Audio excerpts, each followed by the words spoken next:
العالمین والعاقبۃ للمتقین والصلاة والسلام علی رسولہ محمد وآلہ واصحابہ اجمعین اما بعد فاعوذ باللہ من الشیطان الرجیم بسم اللہ الرحمن الرحیم ربنا وابعث فیہم رسولا منہم یتلو علیہم آیاتک وَيُعَلِّمُهُمُ الْكِتَابَ وَالْحِكْمَةَ وَيُزَكِّيهِمْ إِنَّكَ أَنْتَ الْعَزِيزُ الْحَكِيمُ صدق اللہ العظیم۔ اللہم صلی علی محمد وعلی آل محمد کما صلیت علی ابراہیم وعلی آل ابراہیم انک حمید مجید۔ برادران محترم، جناب حضرت مولانا عبدالحق ہاشمی صاحب، جناب حافظ محمد اسماعیل صاحب، جناب حافظ مولانا نصر اللہ چنہ صاحب، جناب حضرت مولانا عبدالمالک صاحب، جناب محمد اقبال ابڑو صاحب، دیگر قائدین جماعت اسلامی اور میرے لسبیلا کے بہت ہی محترم میرے پیارے بھائیوں، میرے دوستوں، میرے ساتھیوں، میرے بزرگوں، میرے نوجوانوں، السلام علیکم ورحمۃ اللہ وبرکاتہ۔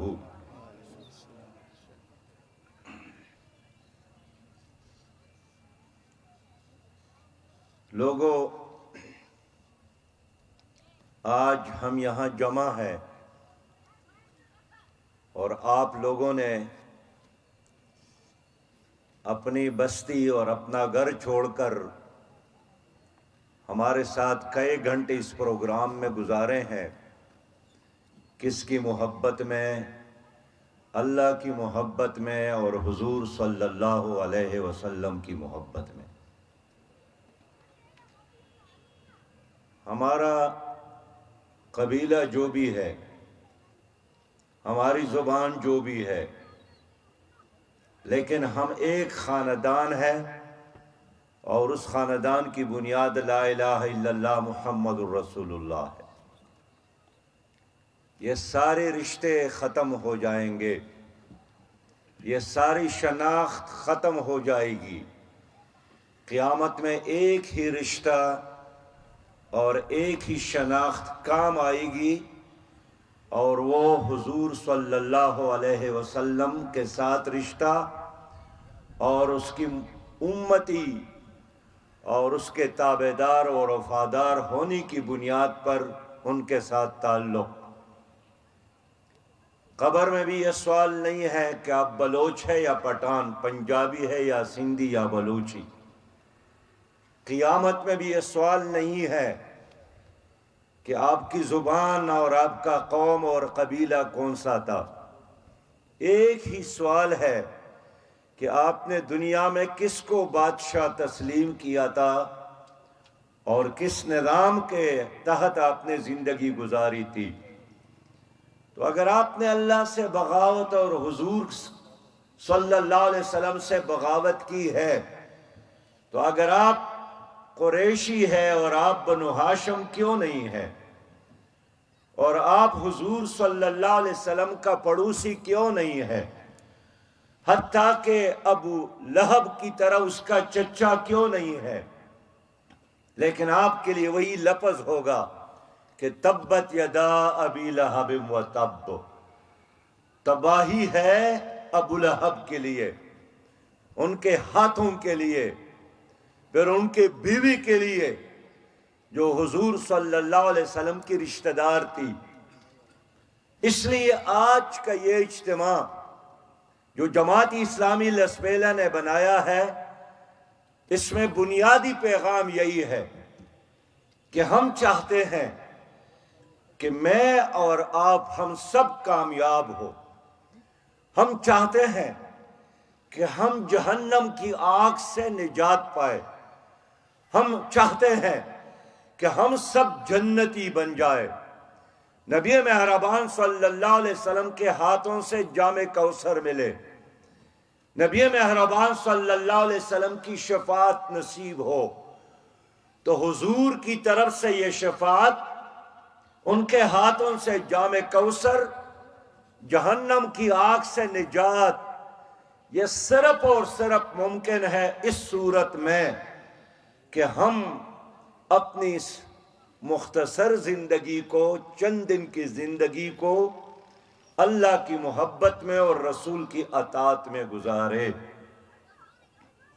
ہم چاہتے ہیں کہ آپ کامیاب ہوں، اس لیے جماعت اسلامی کا ایک دستور ہے، اور اس دستور میں یہ بات لکھی ہے کہ ہم مخلوق خدا کو امیر کی طرف نہیں بلائیں گے، ہم مخلوق خدا کو اپنے امیر کے غلام نہیں بنائیں گے، ہم مخلوق خدا کو اس کی طرف بلائیں گے جس نے پیدا کیا ہے، ہم اس کی طرف بلائیں گے جس نے مخلوق کو سچا اور صحیح راستہ دکھایا ہے، جو حضور صلی اللہ علیہ وسلم ہے۔ تو جماعت اسلامی پاکستان اور دوسری سیاسی جماعتوں میں فرق یہی ہے، آپ پیپلز پارٹی میں ہو، مسلم لیگ اور پی ٹی آئی میں ہو، یا کسی بھی اور پارٹی میں،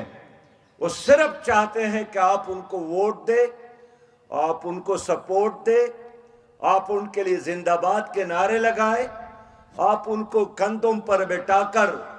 اقتدار تک پہنچائے۔ وہ لیڈر اگر مر گیا تو پھر ان کے بیٹوں کے نوکری چاکری کرے، ان کے گھر کا طواف کرے،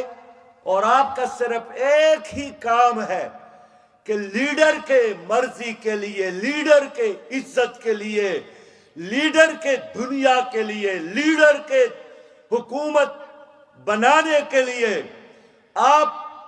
اس کا ساتھ دیتے رہے۔ باقی پارٹی اور لیڈر کا یہ سوچ ہی نہیں ہے آپ سچ بولتے ہیں یا جھوٹ، آپ حلال کھاتے ہیں یا حرام، آپ جہنم کا ایندھن بن جاتے ہیں یا جنت کا شہزادہ، آپ بدکاری اور زناکاری کرتے ہیں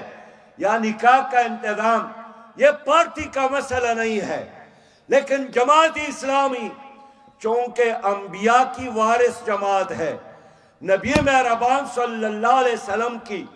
اس مشن کی وارث جماعت ہے، لہذا ہم یہی چاہتے ہیں کہ آپ جماعت اسلامی کا ساتھ دیں، آپ جماعت اسلامی کو ووٹ دیں، آپ جماعت اسلامی کا کارکن بنے، آپ جماعت اسلامی کا رکن بھی بنے، لیکن اپنی دل کی دنیا کو اللہ کی محبت سے منور کرے، اپنی ساری زندگی کو نبی مہربان کی شریعت سے منور کرے۔ آپ سچ بولے، جھوٹ نہ بولے، آپ حرام نہ کہیں، حلال کہیں، آپ اپنی بچوں کی پرورش اور تربیت بھی اسلام کے طریقے سے کرے، آپ اپنی اہلیہ کے ساتھ اسی طرح برتاؤ کرے جو حضور صلی اللہ علیہ وسلم نے ہمیں بتایا ہے، آپ پڑوسی کا حق ادا کرے، آپ بیمار کی بیمار پرسی کرے، آپ مظلوم کا ساتھ دے دے، آپ رشتہ داروں کی اور اپنے عزیزوں کا حق ادا کرے، تاکہ اس دنیا میں بھی آپ کامیاب ہو اور آخرت میں بھی آپ کامیاب ہو۔ میرے دوستو، یہی فرق ہے۔ نبی مہربان صلی اللہ علیہ وسلم جس کا ہمارے اوپر احسان ہے، اس نے ہمیں اللہ کے ساتھ اشنا کیا، اس نے ہمیں کعبے کے ساتھ جوڑ دیا، اس نے ہمیں کپڑے پہنائے، اس نے ہمیں والدین کی عزت کا درس دیا، اس نے ہمیں بچوں پر شفقت کا درس دیا، اس نے ہمیں پڑوسی کی حقوق کا حکم دیا، اس نے ہمیں ہر حالت میں سچ بولنے کا اور صادق رہنے کا درس دیا۔ یہ وہی نبی ہے کہ جب حضرت ابراہیم علیہ السلام نے کعبے کو تعمیر کیا تو پھر اللہ سے دعا مانگی کہ ربنا وابعث فیہم رسولا منہم